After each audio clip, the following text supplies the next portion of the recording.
Good morning everyone. Current affairs की series में 11th of March पर हम पहुंच चुके हैं और यहाँ पर द हिंदू पीआईबी के जो करंट अफेयर्स हैं उसको हम डिस्कस करने वाले हैं। और टॉपिक्स एक बार देख लेते हैं। यहाँ पे एमसीक्यूज आप जानते हैं आपके अपकमिंग प्रीलिम्स एग्जाम के लिए और प्रीलिम्स को क्रैक करने के लिए काफी इंपॉर्टेंट होता है रीडिंग न्यूज़पेपर पीआईबी और the books. That is a different thing और उन नॉलेज को यूज करके एमसीक्यूज को सोल्व करना वो एक अलग ही आर्ट होती है जिसको कि आप इन क्वेश्चंस को सोल्व करते हुए डेवलप करते हैं। This is brief introduction about me. My name is Prince Luthra, All India Rank 577 from UPSC CSE 2014 batch. और आपका कोई भी डाउट होता है तो आप @prince_luthra पे मुझे अप्रोच कर सकते हैं। आज के टॉपिक्स देख लेते हैं जो हम डिस्कस करने वाले हैं।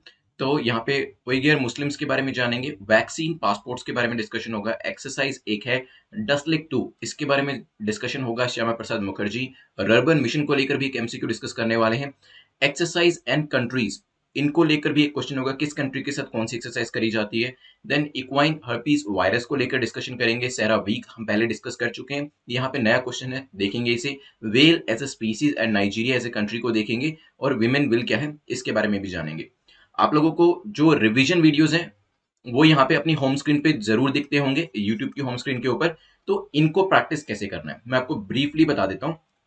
आपकी रिक्वेस्ट पे ही वैसे हमने एक एक्सपेरिमेंट के तौर पे इसे किया था, आपकी रिक्वेस्ट पे इसे कंटिन्यू किया जा रहा है। बेसिकली एग्जाम से पहले हम यही जो आपको वीडियोस हैं 1 से 2 से 3 मिनट मैक्सिमम 1 से 3 मिनट के ये वीडियोस होने वाले हैं। तो जैसे ये वीडियो आपके सामने आता है, क्योंकि ये आपने ऑलरेडी ये क्वेश्चन सोल्व करे हुए हैं रिवीजन पर्पज के लिए, आप इसके जब इस वीडियो को प्ले करते हैं इसके आंसर को एंटिसिपेट करने की कोशिश करिएगा। तो मेरे आंसर देने से पहले आप आंसर को रिकॉल करने की कोशिश करिएगा। साथ ही साथ जो चीजें उस टॉपिक को लेकर, मान लीजिए यहाँ पे ओपन मार्केट ऑपरेशन है, ऐसे अलग अलग टॉपिक्स आपके सामने आएंगे, उसे रिकॉल करने की कोशिश करिएगा। देन उसके बाद वीडियो में जो मैं आंसर बताता हूं उससे अपने आंसर को मैच करिएगा और एक्सप्लेनेशन में कुछ नया बताता हूं तो उसको भी ध्यान से सुनिएगा। ये आपके रिवीजन अपकमिंग एग्जाम की जो रिवीजन कर रहे हैं उसके लिए काफी इंपॉर्टेंट है। पिछले 1 साल की जो करंट अफेयर्स है वो रिवीजन फॉर्म में मैं आपको दोबारा से यहाँ पे प्रोवाइड कर रहा हूँ और ये आपको जरूर प्रैक्टिस करने हैं। चलिए, आप सभी को महाशिवरात्रि की हार्दिक शुभकामनाएं। और महाशिवरात्रि पे आपको 50% डिस्काउंट जो है वो भी दिया जा रहा है। आप शिवा 50 कोड को यूज करिएगा। और जो कुछ कोर्सेज हमारे हैं, खासतौर पे जो हमारे टॉप सेलिंग कोर्सेज हैं, क्रैक यूपीएससी एग्जाम इन 100 डेज, 200 डेज और मिशन यूपीएससी 2022, इन 3 सीरीज के ऊपर आप स्ट्रेट 50% डिस्काउंट ले सकते हैं, लेकिन it is available only for today. तो शिवा 50 कोड को आप यूज कर लीजिएगा जल्दी से जल्दी। चलिए, यहाँ पे जल्दी से अपने टारगेट को सेट करें। कितना टारगेट आप सेट करके चलेंगे? 6 मार्क्स या 6 एमसीक्यू जो है इसे कट ऑफ रखा गया है। और ये आप जानते हैं ये आपका सेफ जोन कहलाता है। अपर 2 ब्रैकेट जो आपके हैं और नीचे के जो 2 ब्रैकेट है ये आपका डेंजर जोन कहलाता है। तो आपको देखना है कितना आप स्कोर करेंगे। धीरे धीरे कोशिश आपको करनी है अपर ब्रैकेट्स में आने की। जल्दी से अपने टारगेट को सेट करें। यहाँ पे कमेंट सेक्शन में जरूर बताइएगा कितना 9 आउट ऑफ 10, 7, 5, 2, 4 कितना भी आप सेट करना चाहें कर सकते हैं। चलते हैं आज के पहले क्वेश्चन के ऊपर। Consider the following statement with reference to Uyghur Muslims. Uyghur Muslims को लेकर आपके सामने 3 स्टेटमेंट्स दिए और आपसे पूछा है कि बताएं कौन सी स्टेटमेंट इनको लेकर इनकरेक्ट है। तो जो चीज पूछी गई उसको सर्कल में डालें, टॉपिक जो है उसको अंडरलाइन करें। पहली स्टेटमेंट कहती है Uighurs are predominantly Muslim minority Turkic ethnic group. तो टर्किक एथनिक ग्रुप है ये और प्रीडोमिनेंटली मुस्लिम माइनॉरिटी है ये, हो सकता है। China re recognizes the community only as a regional minority and an indigenous group. तो चाइना जो है इनको एक रीजनल माइनॉरिटी मानता है और एक इंडिजिनस ग्रुप में इसको देखता है। They are culturally and ethically close to central Asian nation. तो अगर हम एथनिकली देखें या कल्चरली देखें वो सेंट्रल एशियन नेशन से ज्यादा क्लोज है। सोचें इसके बारे में, फिर करते हैं एक डिस्कशन। चलिए डिस्कस करते हैं। देखिए कुछ दिन पहले हमने ये भी डिस्कस किया था कि जो चाइनीज ऑफिशियल्स हैं वो जो उइगर मुस्लिम शिनजियांग रीजन के अंदर जो रहते हैं चाइना के अंदर, उनके ऊपर काफी ऑपरेशन कर रहे हैं। इवन जेनोसाइड के जो इल्जाम थे वो भी लगाए गए थे United states house of representative के द्वारा। उन्होंने एक लेजिस्लेशन भी अप्रूव किया था और चाइना को टाइम टू टाइम इस चीज के लिए क्रिटिसाइज भी किया जाता है। अभी रिसेंटली हुआ क्या है, उइगर मुस्लिम विमेन जो है उन्होंने टर्की के अंदर एक प्रोटेस्ट किया है इंटरनेशनल वुमेन्स डे वाले दिन और कहा है कि जो extradition treaty agreement Turkey China के साथ साइन कर रहा है उसको यहाँ पे अपोज किया गया है। अब आते हैं अपने क्वेश्चन के ऊपर वापस, क्योंकि ये जो चीजें हैं ये आपको बैकग्राउंड मैंने दे दिया है। उइगर्स की बात करते हैं। The Uyghurs are predominantly Muslim minority Turkic ethnic group है। तो एथनिसिटी इनकी टर्किक है। Whose origin can be traced to central and east Asia. तो इनका ओरिजिन कहां से आता है? सेंट्रल एशिया से और ईस्ट एशिया से। तो यहाँ पे पहली जो स्टेटमेंट आपकी है वो करेक्ट हो जाती है। आए तीसरी स्टेटमेंट पे पहले, the Uyghurs speak their own language similar to Turkish. तो टर्किश जैसी उनकी अपनी एक भाषा है। And see themselves as culturally and ethnically close to central Asian nation, तो अपने आप को सेंट्रल एशियन नेशन के ज्यादा एसोसिएटेड मानते हैं वो, तो ये जो स्टेटमेंट है थर्ड स्टेटमेंट वो भी आपकी ठीक हो जाती है। सेकंड स्टेटमेंट की बात करें, China recognizes the community only as a regional minority and rejects, ध्यान से सुनिएगा, रिजेक्ट करता है China that they are an indigenous group, तो चाइना जो है उनको सिर्फ एक रीजनल माइनॉरिटी का दर्जा देता है, लेकिन इंडिजिनस ग्रुप का होना रिजेक्ट करता है पूरे तरीके से। तो सेकंड स्टेटमेंट जो है वो इनकरेक्ट हो जाती है, और आपको इनकरेक्ट ही बतानी थी, तो आंसर क्या हो जाएगा, B will be your correct answer. यहां पे this is the Xinjiang region, जहां पर जो मुस्लिम्स कम्युनिटी है, उइगर मुस्लिम, उनकी संख्या ज्यादा है, और यहाँ पे ये भी इल्जाम लगे थे कि यहाँ पे इस रीजन के अंदर जो उइगर मुस्लिम्स हैं उनको जॉब अपॉर्चुनिटी ज्यादा नहीं मिल रही है, क्योंकि यहाँ पे जो दूसरे चाइनीज हैं उनको यहाँ पे पंप अप किया जा रहा है ताकि जो मुस्लिम पॉपुलेशन है उसको कम किया जा सके, और जॉब अपॉर्चुनिटीज जो यहाँ पे चाइनीज हैं उनको ज्यादा से ज्यादा प्रोवाइड करी जा रही है, या फिर कहें कि वो ज्यादा से ज्यादा कैप्चर कर रहे हैं। ये चीज भी हमने कुछ दिन पहले डिस्कस करी थी। चलिए चलते हैं नेक्स्ट क्वेश्चन के ऊपर, विच इज क्वेश्चन नंबर 3। पूछा गया है, consider the following statement about the exercise डस्टलिक 2 recently, जिसको कि न्यूज में देखा गया है। डस्टलिक 2 को लेकर दो स्टेटमेंट्स आपको दी हैं, आपको पूछा है कि बताएं आपकी करेक्ट स्टेटमेंट कौन सी है। पहली स्टेटमेंट आपकी कहती है, it is a joint military exercise between India and Kazakhstan, India और कजाकिस्तान के बीच की ये एक एक्सरसाइज है। It aims to counter insurgency and counter terrorism operations in mountainous, rural and urban scenarios under the United Nation mandate। तो इसके अंदर क्या किया जाता है, basically counter insurgency, counter terrorism के मेजर्स जो हैं, ऑपरेशन चलाए जाते हैं माउंटेनियस रीजन के अंदर, रूरल अर्बन सिनेरियोज के अंदर, ताकि हर तरीके से हर जगह पे हर लोकेशन पे जो टेररिज्म है उसको काउंटर किया जा सके, और यूनाइटेड नेशन की मैंडेट में ऐसा किया जाता है। सोचिए इसके बारे में, फिर करते हैं डिस्कशन। चलिए, रिसेंटली इंडिया एंड उज्बेक, ठीक है, जॉइंट मिलिट्री एक्सरसाइज जिसका नाम है डस्टलिक 2, उसको स्टार्ट किया गया उत्तराखंड के अंदर, जो बातिया करके जो रीजन है वहां पर इसे किया जा रहा है, और ये जो है कंट्री कजाकिस्तान नहीं है, इसी वजह से पहली स्टेटमेंट आपकी इनकरेक्ट हो जाती है। लेकिन यस, इसके अंदर counter insurgency operation, counter terrorism operation urban region के अंदर, रूरल रीजन के अंदर, माउंटेनियस रीजन के अंदर ये करे जाएंगे। तो सेकंड स्टेटमेंट आपकी करेक्ट हो जाती है। आंसर क्या होगा, B will be your correct answer. एक बार उज्बेकिस्तान की लोकेशन इंपॉर्टेंट हो जाती है, देख लीजिए, ऊपर कजाकिस्तान है, नीचे तुर्कमेनिस्तान है, तजिकिस्तान भी आपको दिख रहा है, किर्गिस्तान भी आपको दिख रहा है, यहाँ पे नीचे छोटा सा अफगानिस्तान के साथ बॉर्डर टच हो रहा है। चलिए चलते हैं, या ताशकंद, ताशकंद फाइल्स वैसे काफी फेमस मूवी है, आपने सुना होगा। किस पर्टिकुलर प्राइम मिनिस्टर के ऊपर ताशकंद फाइल्स जो मूवी है वो बनाई गई है, उसका नाम मुझे प्लीज कमेंट सेक्शन में दीजिएगा, उस प्राइम मिनिस्टर का नाम मुझे प्लीज दीजिएगा। चलिए चलते हैं नेक्स्ट क्वेश्चन को देख लेते हैं, क्वेश्चन नंबर 4 को। क्वेश्चन नंबर 4 बात करता है, with reference to Shyama Prasad Mukherjee rurban mission consider the following statement. Shyama Prasad Mukherjee rurban mission को लेकर आपसे पूछा है कि बताएं कौन सी स्टेटमेंट आपकी करेक्ट है, कौन सा कथन आपका सही है। ठीक है, तो यहाँ पे देखते हैं one by one statements. It is launched by ministry of urban development, तो मिनिस्ट्री ऑफ अर्बन डेवलपमेंट के द्वारा इसे लॉन्च किया गया है। It is a centrally sponsored scheme, ये एक सेंट्रली स्पॉन्सर्ड स्कीम है। अब आपको पता होना चाहिए सेंट्रली स्पॉन्सर्ड सेंट्रल सेक्टर, तभी आप इसका आंसर कर पाएंगे। हालांकि मैं दोबारा से आपको बता दूंगा, ये रिवाइज करा दूंगा, सोचिए इसके बारे में, फिर डिस्कशन करते हैं। चलिए देखिए, अभी recently 4th anniversary of the launch of SPMRM, Shyama Prasad Mukherjee rurban mission जो है उसको ऑब्जर्व किया गया, उसको रादर सेलिब्रेट किया गया। इसी वजह से ये जो स्कीम है न्यूज में थी, और इसके ऊपर क्वेश्चन आने के चांसेस बन जाते हैं। अगर बात करी जाए क्या ये सेंट्रली स्पॉन्सर्ड स्कीम है, तो ये सेंट्रली स्पॉन्सर्ड स्कीम है। इसमें सेंटर स्टेट के बीच में शेयरिंग रहता है फंड्स का, 60-40, 75-25, 90-10, 100-0, वो आप जानते हैं। पहली स्टेटमेंट की बात करें तो श्यामा प्रसाद मुखर्जी रर्बन मिशन जो है, यहाँ पे इस स्कीम को लॉन्च किया गया था मिनिस्ट्री ऑफ रूरल डेवलपमेंट के द्वारा लॉन्च किया गया था, किस साल में, 2016 के अंदर। ठीक है, अब इसका मकसद क्या था, इसका मकसद था कि जो रूरल डेवलपमेंट मिनिस्ट्री है उसने इस स्कीम के माध्यम से इंटीग्रेटेड प्रोजेक्ट जो है उसको डिलीवर करना है, इंफ्रास्ट्रक्चर जो है रूरल एरियाज के अंदर वो क्रिएट करना है, जैसे कि अर्बन एरियाज में रहता है, और यहाँ पे डेवलपमेंटल एक्टिविटीज चलाई जाएंगी ताकि इकोनॉमिक तरीके से उस रीजन का विकास हो सके। इसमें स्किल डेवलपमेंट का एक प्रोविजन भी रखा गया था, क्योंकि जॉब अपॉर्चुनिटीज भी क्रिएट करनी पड़ेंगी। तो यहाँ पे जो मिनिस्ट्री का नाम दिया है दैट इज इनकरेक्ट, हेंस आपका आंसर क्या हो जाएगा, B will be your correct answer. चलिए चलते हैं नेक्स्ट क्वेश्चन के ऊपर, जो कि एक्सरसाइजेस को लेकर है। पूछा गया, consider the following pairs of exercises in country, तो किस कंट्री के साथ इंडिया कौन सी एक्सरसाइज करता है, ये आपको बताना है कौन कौन सा करेक्ट है। शक्ति करके एक एक्सरसाइज है जो कि हम फ्रांस के साथ करते हैं, क्या ये सही है। हो सकता है। सूर्य किरण एक एक्सरसाइज हम इंडोनेशिया के साथ करते हैं, ये भी हो सकता है। युद्ध अभ्यास हम यूएसए के साथ करते हैं, ये भी हो सकता है। हाथ से हाथ हैंड इन हैंड जो है चीन के साथ करते हैं, ये भी हो सकता है। एंड गरुड़ शक्ति जो है इंडोनेशिया के साथ करते हैं, ये भी हो सकता है। सोचिए क्या आंसर होगा, फिर करते हैं डिस्कशन। चलिए देखिए, सबसे पहले तो देखिए शक्ति एक्सरसाइज। शक्ति एक्सरसाइज इंडिया और फ्रांस के बीच में करी जाती है। इट्स अ बाइनियल एक्सरसाइज और ये ऑल्टरनेटिवली करी जाती है, एक साल इंडिया के साथ, इंडिया के अंदर, और एक साल फ्रांस के अंदर। ठीक है, तो पहला जो यहाँ पे मैच है बिल्कुल करेक्ट हो जाता है। नेक्स्ट हम आते हैं सूर्य किरण। सूर्य किरण इंडोनेशिया के साथ है, क्या कोई बता सकता है? So this is incorrect. Incorrect है, बट किसके साथ करी जाती है बताएं? सूर्य किरण एक्सरसाइज करी जाती है नेपाल के साथ।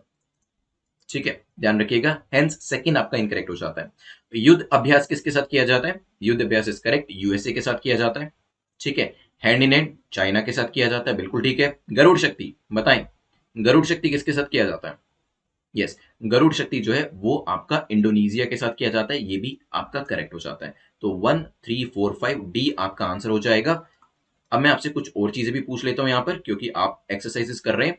गरुड़ शक्ति हो गया है एक्यूवरीन। एक्यूवरीन किसके साथ करी जाती है? कौन सी एक्सरसाइज है? सोचिए, आंसर करें। हैंड इन हैंड हम डिस्कस कर चुके हैं। एक एक्सरसाइज है बोल्ड कुरुक्षेत्र। बोल्ड कुरुक्षेत्र ये किसके साथ करी जाती है? मित्र शक्ति। ये किसके साथ करी जाती है? शक्ति हम डिस्कस कर चुके हैं, नोमैडिक एलिफेंट। ये किसके साथ करी जाती है? सूर्य किरण एंड युद्ध अभ्यास हम ऑलरेडी कर चुके हैं, बताएं। एक्यूबरिन किसके साथ है? मालदीव्स के साथ। कितने लोगों ने करेक्ट किया? चलिए, बोल्ड कुरुक्षेत्र किसके साथ करी जाती है? सिंगापुर के साथ। ठीक है, देन इसके बाद हमारा है मित्र शक्ति। मित्र शक्ति किसके साथ करी जाती है? श्रीलंका। देन आती है आपकी नोमैडिक एलिफेंट, मंगोलिया। ठीक है, ध्यान रखिएगा। चलिए चलते हैं नेक्स्ट क्वेश्चन के ऊपर। क्वेश्चन नंबर 6 पे जाने से पहले, this is the best opportunity for you because now you can avail the 50% discount on the major 3 series, जो कि यहां पे मैं आपको बताता हूं। तो शिवा 50 कोड महाशिवरात्रि के इट्स अवसर पे आप शिवा 50 कोड को यूज कर सकते हैं और 50% डायरेक्टली डिस्काउंट जो है वो ले सकते हैं exam.netmock.com पर जाकर। सो आप चाहें क्रैक यूपीएससी इन 100 डेज की सीरीज को सब्सक्राइब करना चाहें या 200 डेज की सीरीज को, या फिर अगर आप 2022 के लिए तैयारी कर रहे हैं तो मिशन यूपीएससी 2022 को भी एनरोल कर सकते हैं। और इसमें स्ट्रेट अवे 50% डिस्काउंट जो है आपको शिवा 50 कोड यूज करने पे मिल जाएगा। ठीक है, तो यहाँ पे कोशिश करिए, अगर आप 2 घंटे मुझे दे सकते हैं तो क्रैक यूपीएससी एग्जाम की जो सीरीज है, खासतौर पे जो वर्किंग प्रोफेशनल्स हैं, हाउसवाइफ्स हैं, उनके लिए ठीक है, क्योंकि उनके पास ज्यादा टाइम नहीं होता है। या फिर अगर आपको लगता है कि आप अपनी तैयारी कंप्लीट कर चुके हैं लेकिन मोस्ट इंपॉर्टेंट टॉपिक्स को कवर करना चाहते हैं, ये देखने के लिए कि वो आपके मिस ना हो गए हो, then you can enroll in this course. अगर 3 से 4 घंटे का टाइम दे सकते हैं, then you can go for the crack UPSC exam in 200 day series. और अगर अगले साल के लिए तैयारी कर रहे हैं या फिर इस साल you are not so sure कि आपका एग्जाम होगा या नहीं होगा, और इस बार तैयारी अच्छे से नहीं करके जा रहे हैं, सिर्फ एक्सपीरियंस लेने के लिए दे रहे हैं, then in that situation also mission UPSC 2022 के अंदर आप एनरोल कर सकते हैं। और यहां पर ये जो कोड है ये सिर्फ आज ही के लिए एक्टिव रहेगा, शिवा 50, जिसको आप यूज कर सकते हैं। एंड अराउंड 12 बजे के बाद ये ऑटोमेटिकली इनएक्टिव हो जाएगा, तो प्लीज उसे यूज कर लीजिएगा, जो भी सीरीज आपको सूटेबल लगती है उसको सब्सक्राइब करने के लिए। क्वेश्चन नंबर 6 को देखते हैं। In context of equine herpes virus consider the following statements. तो आपको जो पर्टिकुलर वायरस हर्पीस वायरस का नाम दिया है, इसको लेकर बताना है, इसके कॉन्टेक्स्ट में बताना है कि सही स्टेटमेंट कौन सी है। पहली स्टेटमेंट कहती है it's a common DNA virus that occurs in swine population world wide. तो स्वाइन पॉपुलेशन जो है उसके थ्रू ये बेसिकली एक डीएनए वायरस होता है और उनमें अकर होता है, उनमें ये फैलता है। It is a contagious virus. ये बेसिकली कंटेजियस वायरस है, मतलब कि ये फैलता है अगर यहाँ पे किसी भी तरीके का ये आपका कॉन्टैक्ट होता है उस वजह से। सोचिए, फिर करते हैं डिस्कशन। चलिए, तो recently there has been an outbreak of equine herpes virus, जिसे कि शॉर्ट में EHV1 भी कहा जाता है। और ये देखा जा रहा है हॉर्सेस के अंदर, यूरोप के अंदर, यूरोपियन कंट्रीज में घोड़ों के अंदर ये देखा जा रहा है। So for 7 countries have confirm कि EHV1 केसेस जो हैं वो देखे गए हैं, जिसमें स्पेन से लेके Belgium, France, Germany, Italy, Sweden, Qatar जो है, इवन कतर भी इसके अंदर शामिल है। तो यहाँ पर ये हर्पीस के केसेस जो हैं वो घोड़ों के अंदर देखे गए हैं। और ये जो पूरी न्यूज थी उसके बाद आते हैं क्वेश्चन के ऊपर। अगर हम सेकंड स्टेटमेंट को देखें पहले, yes it is contagious and spread by direct horse to horse contact. तो अगर एक घोड़े का कॉन्टैक्ट दूसरे से होता है तो ये उसमें फैलता है रेस्पिरेटरी ट्रैक्ट की थ्रू, या फिर नेजल सिक्रीशन, जो उनके जो नेजल ड्रॉपलेट्स होते हैं जो उनके नाक से निकलने वाली जो कुछ पानी की बूंदें होती है, वो अगर कांटेक्ट में आती है घोड़ों के एक दूसरे के, तो उससे भी ये फैल सकता है। The virus can also be spread indirectly through contact with physical objects that are contaminated with the virus. तो मान लीजिए अगर जो घोड़ा है जो कि कॉन्टेमिनेटेड है,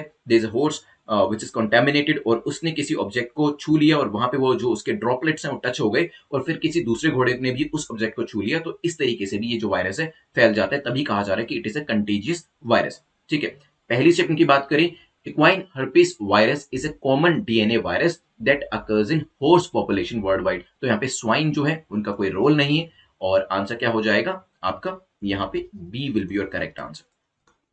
ठीक है, यहाँ पे EHV जो है EHV1 कहा जा रहा है। वैसे EHV के अंदर 1 2 3 4 5 ये अलग अलग फैमिलीज के वायरस हैं, लेकिन एग्जाम के लिए EHV1 इज क्वाइट इंपॉर्टेंट, क्योंकि यहाँ पे अभी न्यूज के अंदर इसी के बारे में जिक्र हो रहा है। चलिए चलते हैं नेक्स्ट क्वेश्चन के ऊपर, विच इज क्वेश्चन नंबर 7।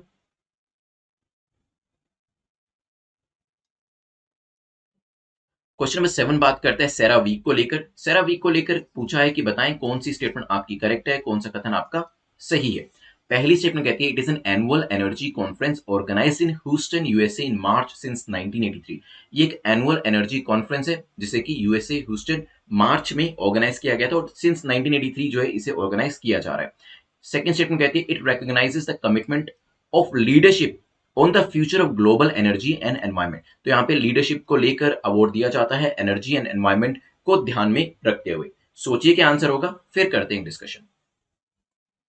चलिए देखिए, हम डिस्कस कर चुके कि प्राइम मिनिस्टर नरेंद्र मोदी जो हैं उनको ग्लोबल एनर्जी एंड एनवायरमेंट में लीडरशिप अवार्ड जो है उससे नवाजा गया है, और इसी वजह से इसके ऊपर क्वेश्चन पूछा जा सकता है। देखिए, जो ग्रुप BCD लेवल के एग्जाम होंगे वहां पर पूछा जाएगा कि किस पर्सनैलिटी को ये अवार्ड दिया गया है, लेकिन आपको यूपीएससी के अंदर जो क्वेश्चन पूछा जाएगा वो ये होगा कि सेरावीक होता क्या है, और फिर आपको बताना पड़ेगा प्राइजेस किस लिए, अवार्ड किस लिए दिए जाते हैं, कब से इसे ऑर्गेनाइज किया जा रहा है, कौन ऑर्गेनाइज करता है, ये सब चीजें पूछी जाएंगी। ठीक है, यहाँ पे जो प्राइम मिनिस्टर है, he was awarded for his commitment to expending India's leadership in sustainable development. जो इंडिया की लीडरशिप है इसके अंदर बेसिकली उन्होंने कमिटमेंट दिखाया है कि सस्टेनेबल डेवलपमेंट के रास्ते पे हम चल रहे हैं और अपने टारगेट्स को अचीव करेंगे, एनर्जी एंड एनवायरमेंट के अंदर बैलेंस जो है मेंटेन करेंगे। He addressed the CERAWeek conference and highlighted the steps taken by India. उन्होंने बताया कि इंडिया ने क्या क्या स्टेप्स लिए हैं अपने एनवायरमेंट और एनर्जी के अंदर जो बैलेंस है उसके लिए, सस्टेनेबल डेवलपमेंट के लिए, और उन्होंने ये भी इश्यूज को भी एड्रेस किया जो कि क्लाइमेट चेंज से रिलेटेड थे, और ये भी कहा कि जो टारगेट है, जो क्लीन फ्यूल के टारगेट्स है, वो हम किस तरीके से अचीव करेंगे। तो यस, यहाँ पे एनर्जी और कमिटमेंट की बात होती है, और इसी वजह से ही उनको ये अवार्ड जो है वो दिया गया है। तो सेकंड स्टेटमेंट आपकी करेक्ट हो जाती है। It is founded in 1983 by doctor Daniel यार्गिन।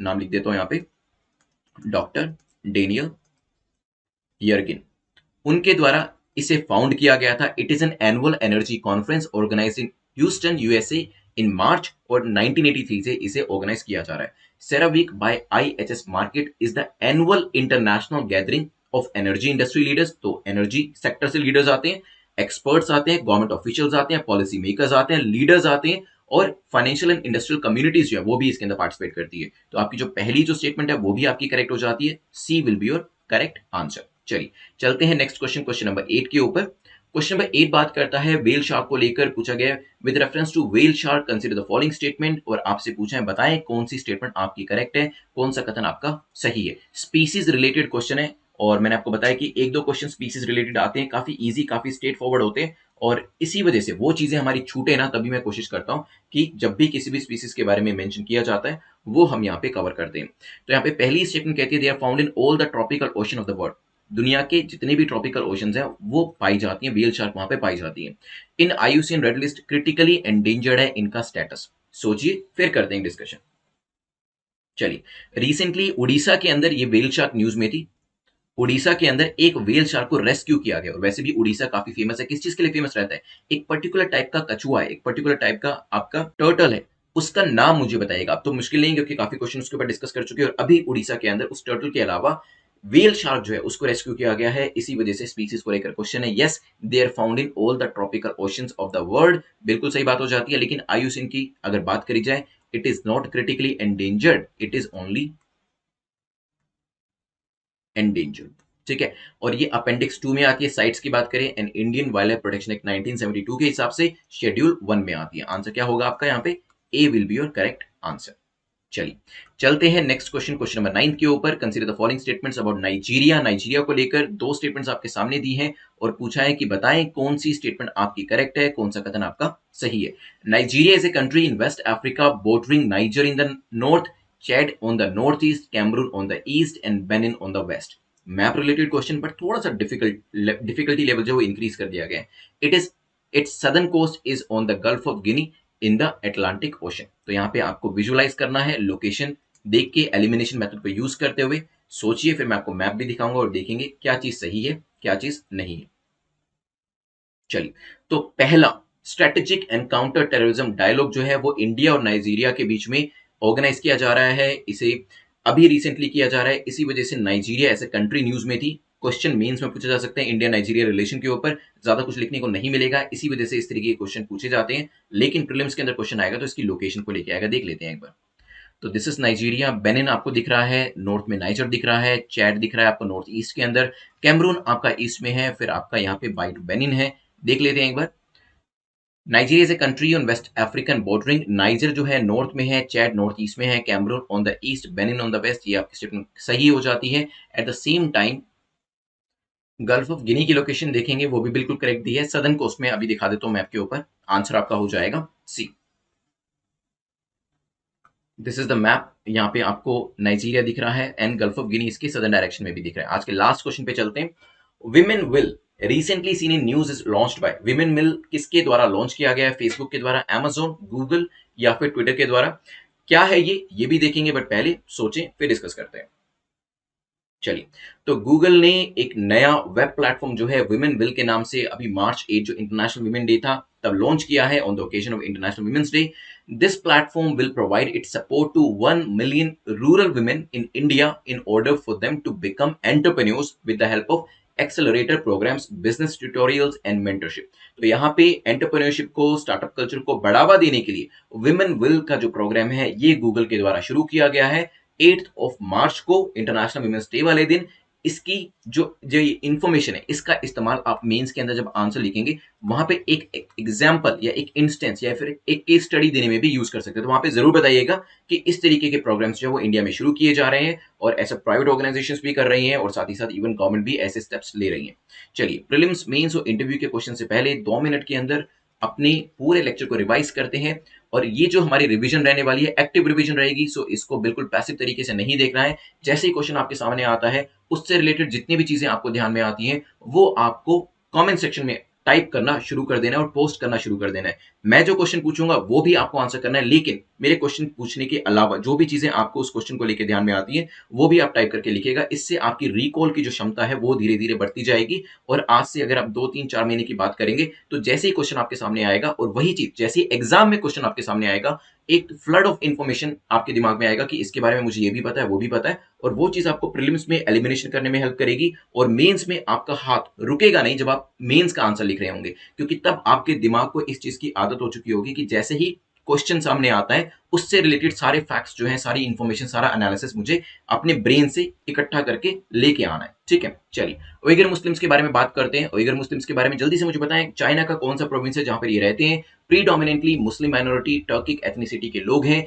Culturally and ethnically close to central Asian nation. China इनको एक रीजनल माइनॉरिटी मानता है लेकिन इंडिजिनस ग्रुप नहीं मानता है। शिनजेंग रीजन के अंदर है और अभी यहाँ पे मुस्लिम विमेन जो थी उन्होंने प्रोटेस्ट किया कि जो टर्की के साथ चाइना का एक एक्स्ट्राडिशन एग्रीमेंट हो रहा है वो सही नहीं है, और चाइना को कुछ दिन पहले भी काउंटर किया गया था क्योंकि यहाँ पे जेनोसाइड की जो न्यूज थी उसके बारे में भी कुछ लोगों ने क्रिटिसिज्म किया था कि आप ये चीज मत करिए। चलिए, देन नेक्स्ट क्वेश्चन में question number 3 is the exercise डस्टलिक 2। India और किस किस के बीच में हो रही है? नाम बताएं मुझे कंट्री का। सेंट्रल एशियन कंट्री है, आसपास किर्गिस्तान, कजाकिस्तान, बहुत सारी कंट्रीज हैं, नाम बताइएगा। इसमें काउंटर टेररिज्म, काउंटर इंसर्जेंसी के ऑपरेशन होने वाले हैं। माउंटेनियस, रूरल, अर्बन सिनेरियोस में फाइट कैसे करनी है इसके ऊपर भी बात करी जा रही है। ठीक है, तो यहाँ पे दूसरी कंट्री कौन सी है? Uzbekistan is the correct answer. Uttarakhand में इस एक्सरसाइज को किया जा रहा है। This is the location of Uzbekistan, ध्यान रखिएगा।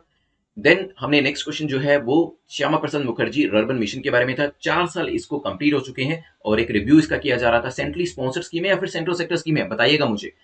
SPMRM इज अ स्कीम जिसको कि मिनिस्ट्री ऑफ रूरल डेवलपमेंट के द्वारा 2016 में लॉन्च किया गया था। और यहाँ पे मेन मकसद है इकोनॉमिक एक्टिविटीज को बढ़ावा देना, रूरल एरियाज के अंदर डेवलपमेंट को बढ़ावा देना और स्किल डेवलपमेंट करना। ये कुछ मेजर एरियाज हैं जिसके ऊपर ध्यान दिया जाएगा। Mission has to fund streams convergence through various schemes, central sector, centrally sponsored, ये सब काम इसमें किया जाएगा। लार्जली जब बात करी जाती है SPMRM की, it is a centrally sponsored scheme. चलिए, देन नेक्स्ट हमारा डिस्कशन हुआ था क्वेश्चन नंबर फिफ्थ को लेकर। यहाँ पे मैंने आपको बेस एक्सरसाइज दी थी। आप मुझे बताएं जल्दी से एक्वेरियन एक्सरसाइज किससे एसोसिएट करती है, और मुझे सूर्य किरण भी बताइएगा।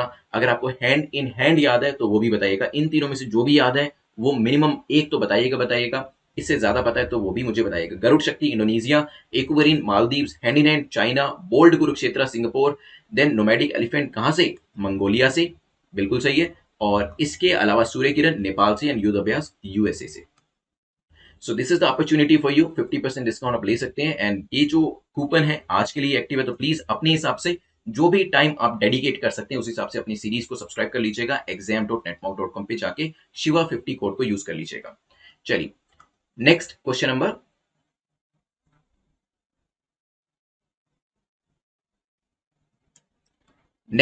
सिक्स में इक्वाइन हर्पिस वायरस, कौन सा एनिमल यहाँ पे इन्वॉल्व है उसका नाम बताएं। It is a contagious virus. EHV1 2 3 4 5 अलग अलग होते हैं। यहाँ पे EHV1 है। यूरोपियन नेशंस में काफी सारी कंट्रीज के अंदर देखा गया है इसको, जैसे कि आपकी स्वीडन हो गई, बेल्जियम, फ्रांस, जर्मनी, इटली के अंदर इसको पाया गया है। स्पेन में भी कुछ केसेस देखे गए हैं। तो यहाँ पे जो हॉर्सेज हैं उनसे ये एक दूसरे हॉर्सेज को फैलता है।